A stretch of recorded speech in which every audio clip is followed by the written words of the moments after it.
when people ask me, what are your personal values and personal principles? I think everyone needs to develop their own, right? So for me, I believe in you got to forgive real fast. I learned early on when you can forgive yourself and you can forgive others, you release the prisoner from within you.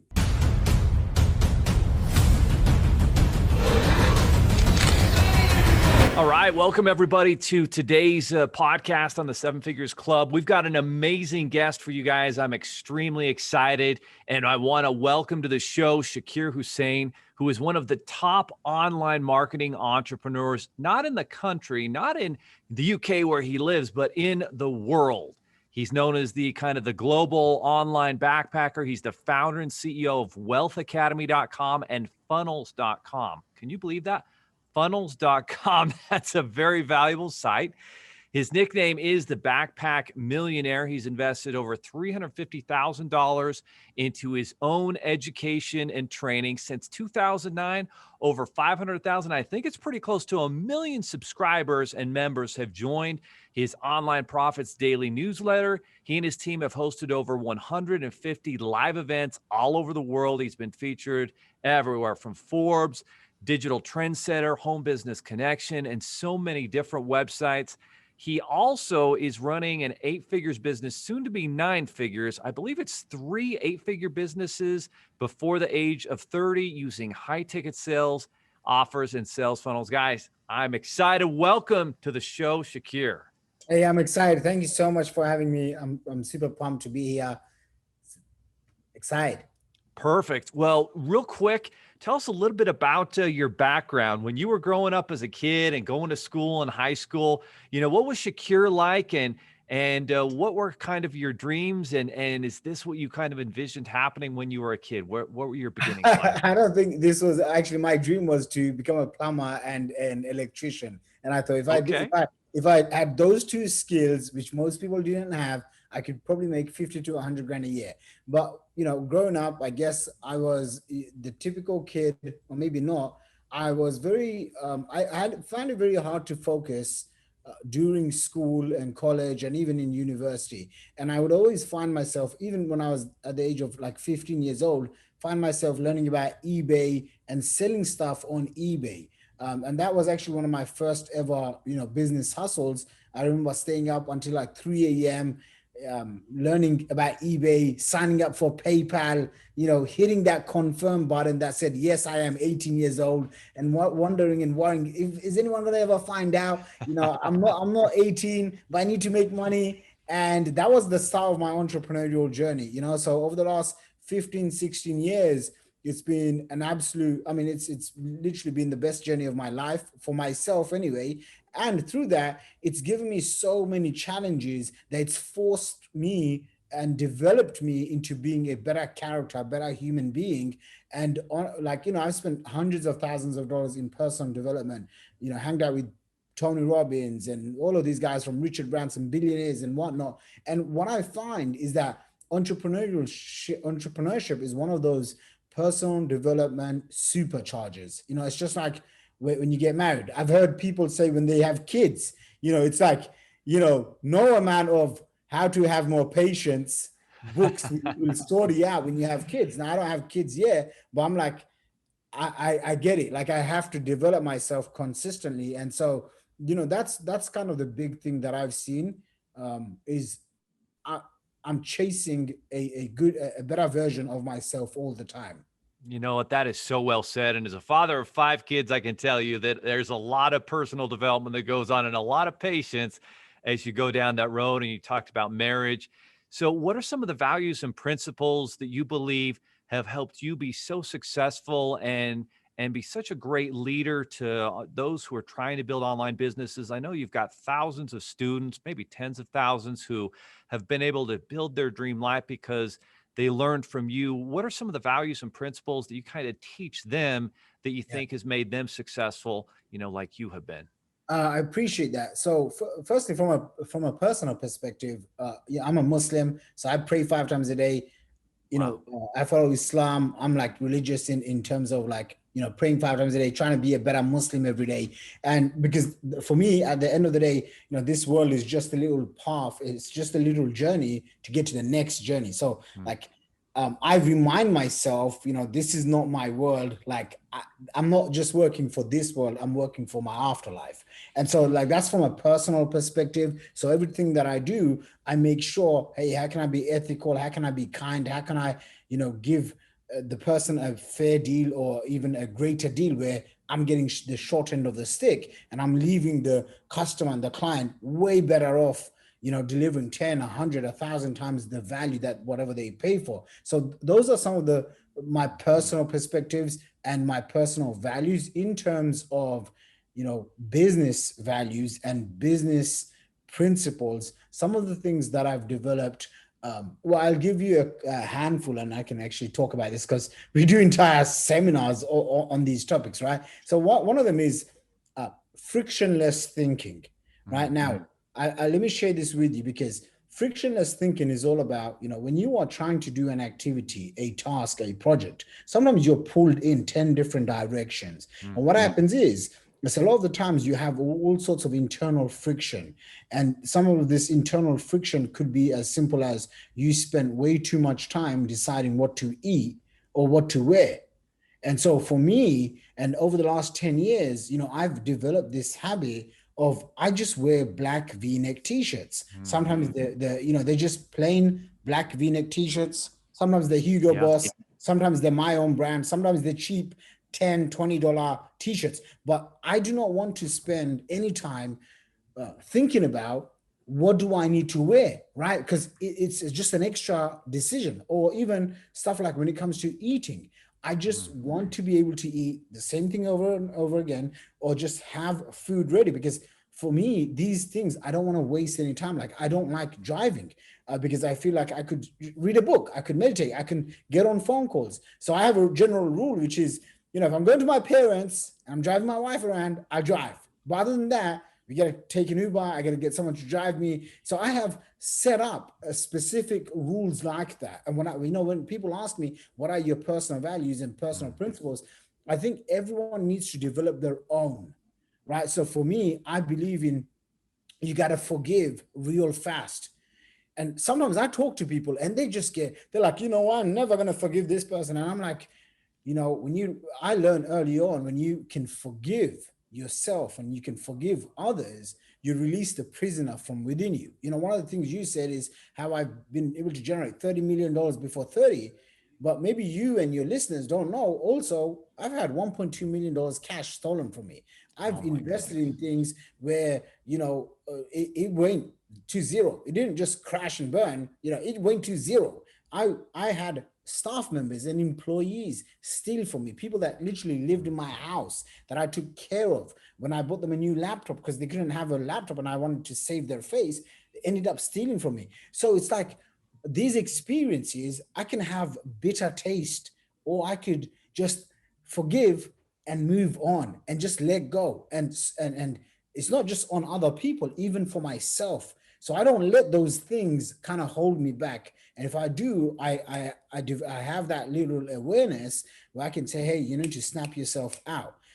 For example, I'll give you, I coach 7-figure entrepreneurs to scale to 8 figures, right? When people are stuck at the $250K to $3 million a year mark, and they want to break past, they want to get to, $500K a month, $1 million a month, 8 figures. They want to make their first 8 figures. A lot of the times, they come in and they are micromanaging everything. They are trying to do everything themselves. They've been burnt once or twice and they don't want to let go. Now they've become control freaks. But when you become a control freak, you're operating from a place of scarcity and lack versus abundance, and versus going out there doing your genius work. What you could and should and must be doing, you're focused on, saving money, cutting expenses, doing all this low leverage negative stuff versus focusing on the 1, 2, 3 things that really move the needle. So I am very aware of this in myself. And when I coach high-end clients, right? Clients come in, they pay me a bunch of money, I coach them, or even when I help them with their funnels, I realize, hey, you know what? And this is, again, another one of my own principles is always be the student, right? like you got to always be the student. If you come in and you think you're the smartest in the room, it's like, you've already lost. On my bio, you said I spent 350K. It's now over $600,000 that I've spent in masterminds, coaches, consultants, seminars. If someone can show me a better way, a faster way, an easier way, I'm ready to cut a check, 25K, 50K, 60K, like that. It's, again, these are habits that I developed. And one of the reasons why I developed it is because about 10 years ago, I got introduced to, internet marketing, online marketing. And I remember all of the people around me struggling so bad, and they wanted to, chip in and buy courses, or they didn't want to invest in themselves. And I remember I had paid $20,000 to this mentor, money that I didn't even have. I borrowed it from other places. And just from some of the insights that he was able to share with me, I went and did 6 figures that year.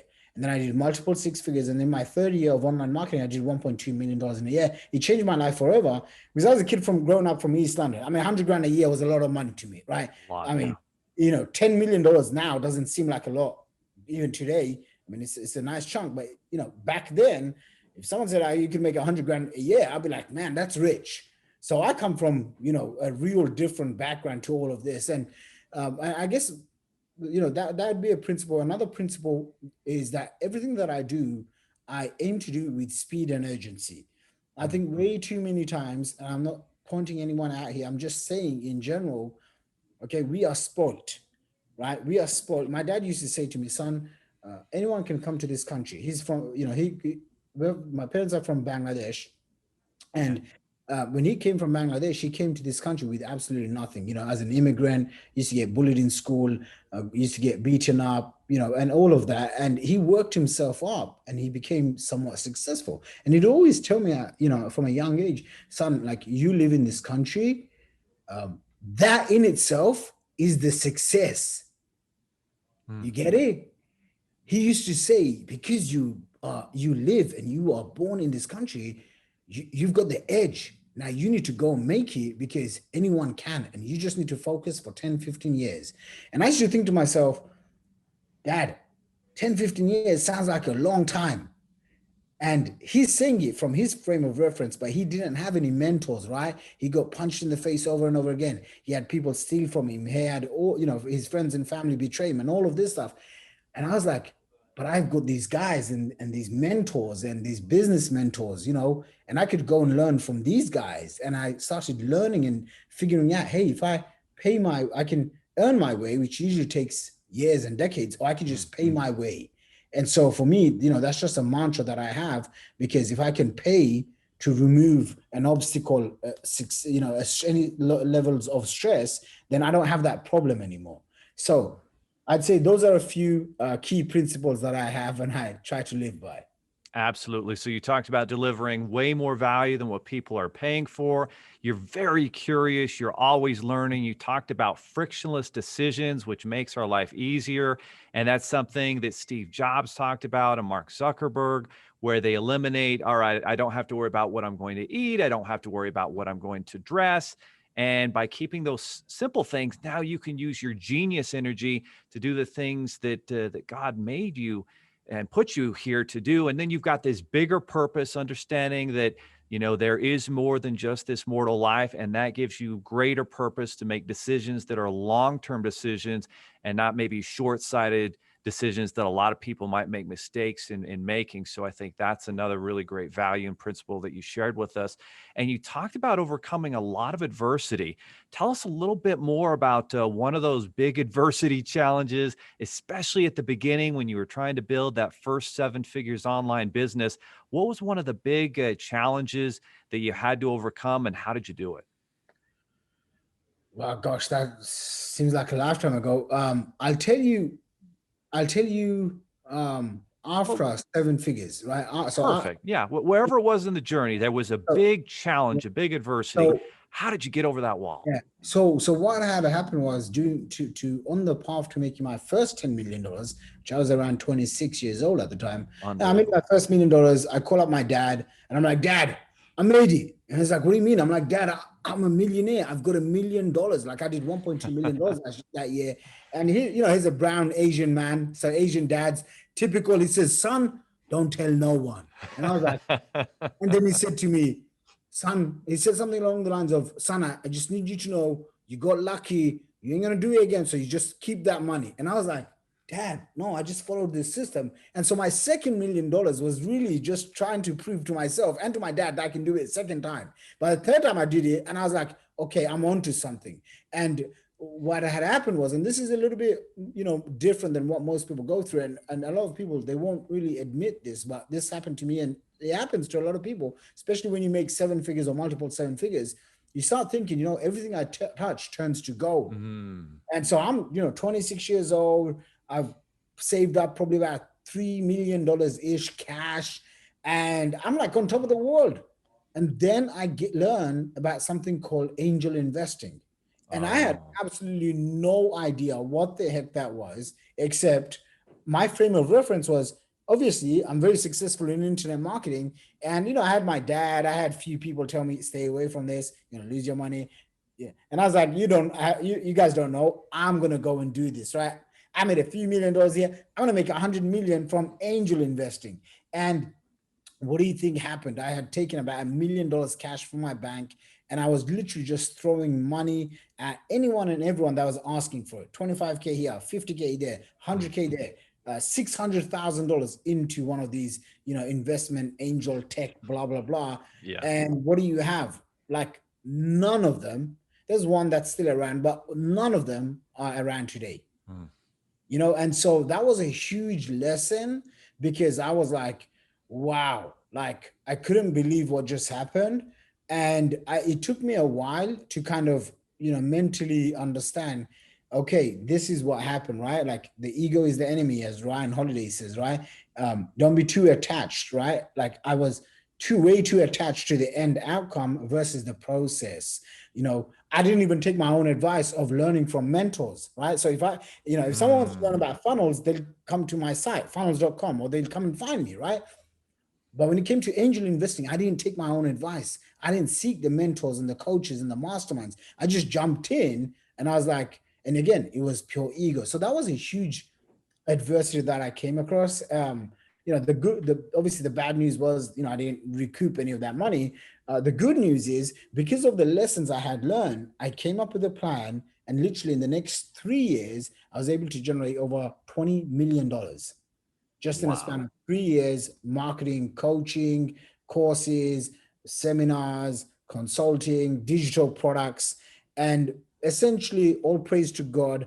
That's kind of what set me up, for a while. That's beautiful. So I think you could almost say, like, when you go back to work and you start creating things, it seems like that's kind of the recurring theme I hear from an entrepreneur. And I've done it too, where you build a 7-figure business, you make an investment, it doesn't work out, and it's really humbling when that happens. But the more important thing is, what can we learn from it? How do we bounce back? It sounds like you bounced back by creating something that gave a lot of value to a lot of people, and that took off. And now you've learned that lesson, and that's what it's all about as an entrepreneur. So speaking of lessons and sales funnels, you're the owner of funnels.com, and sales funnels are so important for businesses today, and especially those who are looking to launch businesses. What should someone be thinking about as they're looking to launch an online sales funnel, and what should they be thinking about as they do that? If they're listening, we've got a lot of startups and a lot of aspiring entrepreneurs listening to this podcast. What should they know about building sales funnels? And obviously, I'm guessing funnels.com might be an important resource they check out. Yeah, you can, check it out if you're interested in seeing how we help our clients with funnels and all of that.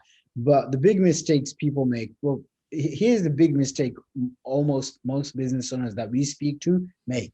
They lack daily new customers. If you can solve this problem, you can become, very wealthy, very rich, very cash flow rich. You can create generational wealth, because, if you can have daily new leads and daily new customers, right? So that creates daily new cash flow. And a lot of the times when I'm speaking to business owners, almost like 97% of them, they don't have daily new customers. And I have a simple rule that I kept to myself. Again, you asked me for my principles. One of my principles is just get a little richer every single day. Mm. I don't need to go out and try and make $1 million, a gazillion dollars, just a little bit richer. If I made $5,000 today, can I make 10,000 today? Can I make $20,000 tomorrow? Can I make 25,000 the next day? Just a little bit richer. If you're starting off, just work out where you're trying to get to. So if you're just at zero and you're trying to get to, again, this show is called Seven Figures. So most people want to either the millionaires already, or they want to learn how to make $1 million or the next $1 million. So just work out the numbers. To make $1 million, you need to make 2,780 something dollars per day. Okay, so now you can sell $100 products, or you can sell one product at 3,000 bucks, and that's your daily target. Every single day, have one customer that pays you $3,000. If you can keep that up, and it's much easier than you think once you have the right funnel, once you have the right system in place and the right traffic. Now okay, one sale a day, 3,000 bucks a day, that's your $1 million a year. Okay, so let's just start off from there. Who and where and how and what do you actually need to do? First of all, you need to get clarity on who you can serve. What is a problem that you can serve in the marketplace and that you're uniquely qualified to do? That you have a strength, you have a genius zone about you. Other people will tell you that you're naturally so good at this. You have spent years and decades sometimes developing your expertise, your uniqueness. Well, you take that and then you find a problem in the marketplace, and then you say, okay, I am going to solve that problem for that specific person in that specific niche. And you want to get clear on your ideal dream client. Okay, who's that client that needs your service? And what we want to do is we want to figure out who that client is and be very specific. For me, my dream client is someone who's actually in their 50s, and they have spent 10, 20, sometimes even 30 years in business, and they have multiple 6-figure or 7-figure business / net worth. They have cash savings, because my programs aren't cheap, and I want to sell a high ticket, $20,000 or a $40,000 sales funnel. And so if I'm going to attract that, most 20-year-olds won't have that. Now, I do have a bunch of 20-year-olds and 30-year-olds in my business and whatnot, but the average client that comes in, they're usually in their 40s or 50s, and they've got some business experience. They have the cash ready to invest. They want a fast track. So I understand what the pain, problem, frustration, desires, what keeps them awake at night. I understand all these things, and I'm going to a niche.